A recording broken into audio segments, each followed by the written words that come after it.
Bismillahirrahmanirrahim. Assalamualaikum warahmatullahi wabarakatuh. Alhamdulillah rabbil alamin. Hamdan katsiran thayyiban mubarakan fi. Asyhadu an la ilaha illallah wa asyhadu anna Muhammadan abduhu wa rasuluh. La nabiyya ba'da, amma ba'du. Puji syukur senantiasa kita ucapkan kepada Allah Subhanahu wa taala.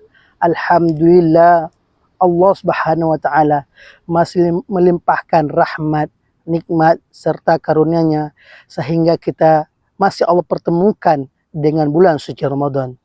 Kemudian selawat dengan salam senantiasa tercurah buat junjungan alam yang Nabi besar kita Muhammad sallallahu alaihi wasallam dengan lafaz Allahumma shalli ala Muhammad wa ala ali Muhammad. Hadirin rahimakumullah. Bulan puasa adalah bulan yang penuh berkah. Bulan Ramadan adalah bulan yang sangat ditunggu-tunggu oleh umat Islam di dunia ini. Bulan Ramadan adalah bulan di mana penuh keberkahan. Bulan penuh pengampunan. Bulan yang di dalamnya Allah lipat gandakan setiap amal perbuatan yang kita laksanakan. Oleh karena itu, kita sebagai umat Islam ingin sekali untuk memaksimalkan melaksanakan ibadah-ibadah di bulan suci Ramadan ini. Terkadang ketika bulan suci Ramadan, di awal-awal bulan Ramadan, semangat kita beribadah begitu membara. Tetapi mulai dari pertengahan sampai akhir bulan Ramadan, semangat untuk ibadah itu mulai menurun. Maka dari itu, ingin saya sampaikan tips kunci agar kita konsisten dalam melaksanakan ibadah kepada Allah Subhanahu wa taala. Apa-apa saja itu?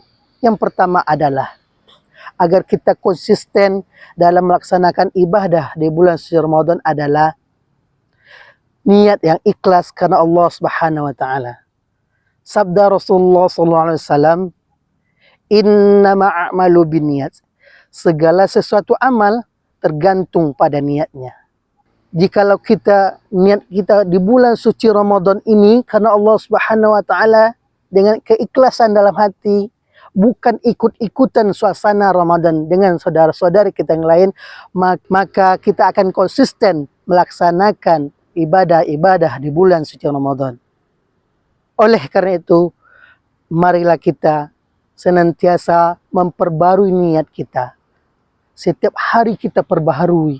Kita niatkan segala ibadah-ibadah yang kita laksanakan itu karena Allah Subhanahu wa taala. Yang kedua, agar kita konsisten ibadah di bulan suci Ramadan ini adalah buat jadwal dan target harian. Dengan membuat jadwal, dengan membuat target ibadah di bulan suci Ramadan ini akan terarah, akan teratur apa-apa saja yang akan kita laksanakan di bulan suci Ramadan ini.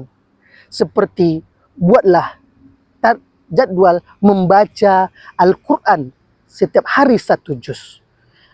Atau membuat jadwal bersedekah setiap hari walaupun sedikit. Atau membuat jadwal laksanakan ibadah sunnah seperti tahajud, duha dengan jadwal yang jelas. Maka insya Allah kita akan istiqomah menjalankan ibadah-ibadah di bulan suci Ramadan. Berikutnya yang bisa membuat kita istiqomah melaksanakan ibadah adalah berkumpul bersama orang-orang yang soleh. Berkumpul dengan ahli ibadah. Berkumpul dengan ahli tahajud. Pepatah Arab pernah mengatakan, seekor serigala tidak akan memangsa seekor domba kecuali dia menyendiri dari kelompoknya. Setan akan mudah menggoda manusia walaupun kuat imannya, walaupun kuat ibadahnya, tetapi kalau dia melaksanakan sendirian, maka setan perlahan-lahan akan bisa menggodanya. Tetapi dengan adanya perkumpulan, perkelompokan untuk menjalankan satu misi, yaitu misi untuk melaksanakan ibadah kepada Allah, setan tidak akan mudah menggoda manusia. Kenapa? Karena ada yang memotivasi kita ketika iman kita turun, ada yang memotivasi. Ketika kita malas, ada yang mengingatkan. Maka dari itu, buatlah kelompok-kelompok, perkumpulan-kumpulan yang positif. Perkumpulan ahli ibadah, perkumpulan ahli Al-Quran, dan perkumpulan-perkumpulan yang lainnya. Dengan adanya perkumpulan ini, mudah-mudahan ada saling yang mengingatkan, saling memotivasi untuk melaksanakan ibadah kepada Allah Subhanahu wa taala.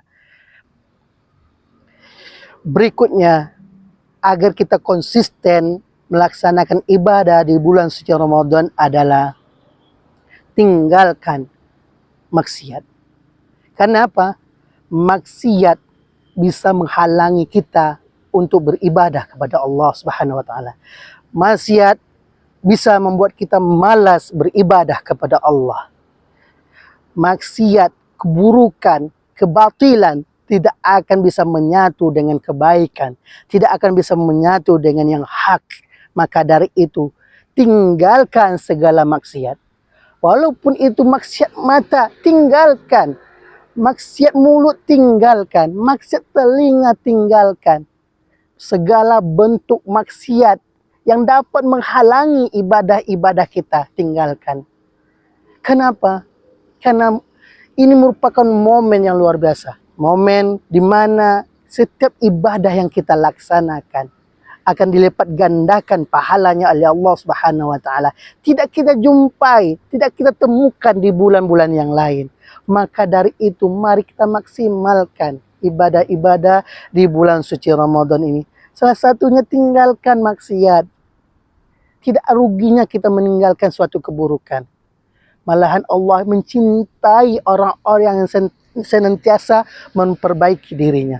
Allah sangat mencintai orang-orang yang senantiasa memperbaiki dirinya ke arah yang lebih baik, meninggalkan keburukan dan menjalankan yang hak.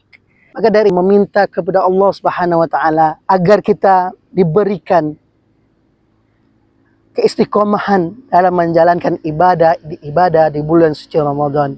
Karena kita tidak bisa menjamin Ramadan ini mungkin Ramadan terakhir kita. Kita tidak bisa menjamin Ramadan ke depan kita bisa berjumpa dengannya. Maka dari itu, persiapkan dengan sebaik-baiknya. Laksanakan dengan sebaik-baiknya. Jangan kita sia-siakan Ramadan di tahun ini. Semoga kita termasuk hamba-hamba Allah yang sudah dijanjikan di akhir ayat, yaitu menjadi manusia yang bertakwa, menjadi orang-orang yang bertakwa. Itu yang harus kita kejar. Itu yang kita harus dapatkan. Semoga apa yang Ana sampaikan hari ini menjadi pelajaran buat kita semua untuk senantiasa memperbaiki diri kita. Kita mohon kepada Allah tanamkan keistiqomahan dalam beribadah kepadanya. Akhirul kalam, Assalamualaikum warahmatullahi wabarakatuh. Ramadan